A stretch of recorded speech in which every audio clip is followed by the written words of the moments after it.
Ride na ulit guys sa Launa. Hanap kami ng motor shop na may silad para sa gulong ni Maudi. Ginabi na kami, kaka-TikTok.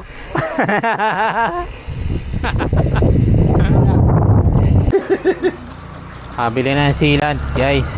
Ayos na. Makakauwi na. Hingal Diary. Hingal Diaries. Hingal na. Baka may shoutout kayo kuya.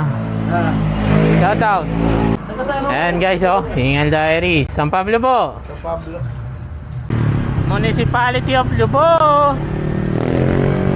Thank you. Come again sa Lubo. Puro ako. Woo! Puro ako na naman.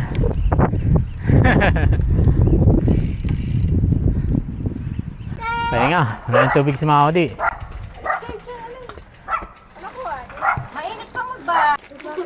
Ayoko tumigil. Nagyayabangan muna. Wala na tubig, tumigil na. Yabangan muna bago mag-bike ulit. Bike na ulit guys. 6.5 kilometers bago lumiko ng Pataysan. Nakatikim din na lusong guys.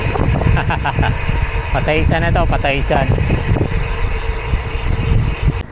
Ako na ulit guys. Si Mamay nagraradyo. Lagi na lang sinasabing gagabihin kami.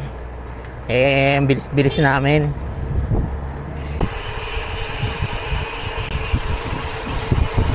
Pahinga lang dito saglit. Ay heart bakaw. Nag TikTok tsaka to overlooking ang ganda.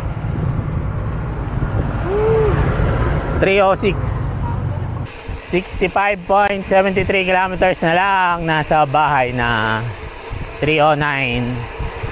Ito na guys, Taysan proper, Rosario kanan. 61 kilometer na lang, bahay na. Inggit na naman si Mamay. Lusong pala to.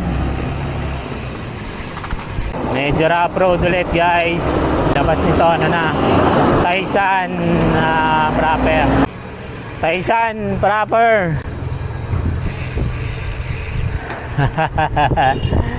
Malapit na. 52 kilometers na lang. Taysan Public Market.